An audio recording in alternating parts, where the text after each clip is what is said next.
너희가 요한에게 사람을 보내매 요한이 진리에 대하여 증거하였느니라. 그러나 나는 사람에게서 증거를 취하지 아니하노라. 다만 이 말을 하는 것은 너희로 구원을 얻게 하려 함이니라. 요한은 켜서 비치는 등불이라. 너희가 일시 그 빛에 즐거이 있기를 원하였거니와 내게는 요한의 증거보다 더 큰 증거가 있으니 아버지께서 내게 주사 이루게 하시는 역사 곧 나의 하는 그 일이 아버지께서 나를 보내신 것을 나를 위하여 증거하는 것이요 또한 나를 보내신 아버지께서 친히 나를 위하여 증거하셨느니라.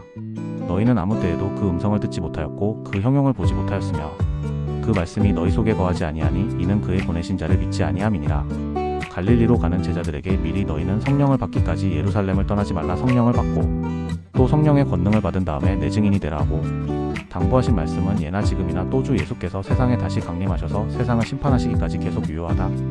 기독교회에는 교회와 신학교가 공존하고 있어 둘은 조화부터 불화까지 한 행태를 나타낸다.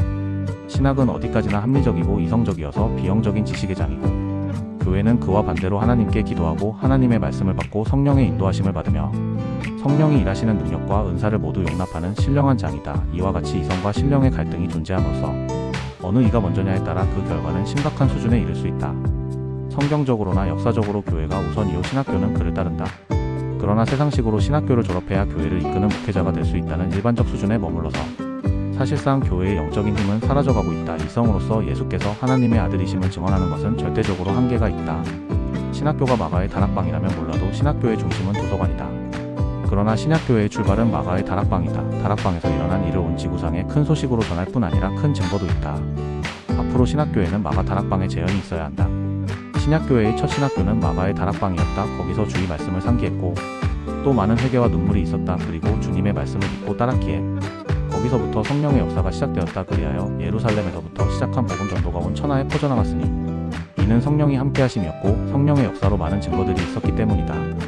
예수께서 하나님의 아들이신 신분을 주장하시면서도 자신을 인자라 하심은 어찌 보면 모순이 아닐 수 없다. 그렇게 될 때 하나님의 아들을 사람으로 태어나게 한 여인이 있을 것이니 하나님의 아들을 낳은 여인은 곧 성모다 하는 가톨릭의 억지 주장이 가능하다고 생각하는 자들이 있을 것이다. 그러나 하나님의 아들과 인자와의 관계를 이해하고 누구라도 설득할 수 있는 믿음이 반드시 있어야 한다. 인자에 대해 설득력 있게 이해하려면 인류의 역사 전부를 더듬어야 한다. 어느 날 갑자기 하나님의 아들이라고 주장하는 자가 또한 인자라 하면서 혼란케 하는 증언은 단순하지 않은 믿음이다. 인류의 긴 역사는 인자를 해석해주는 증거고 인자와 인류 역사는 함께 묶어야만 하는 중대한 해답이다. 그러므로 성경은 인류 역사를 취급하고 있다.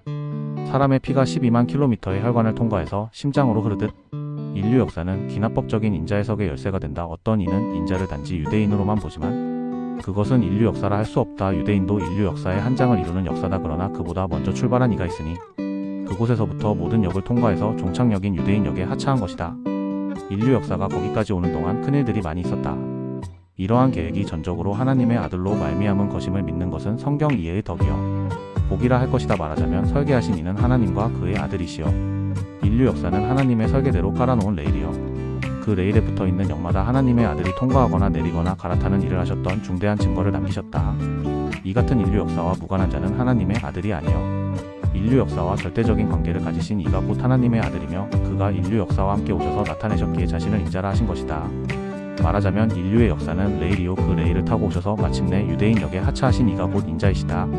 사람의 눈으로는 하나님을 볼 수 없다는 것은 상식이다. 그러나 육안으로는 볼 수 없으신 이가 인류의 역사를 타고 오셔서 마침내 유대 땅에 내리셨으니 그 누구도 하나님의 아들이 자기와 동승했다는 것을 알거나 보지 못했다.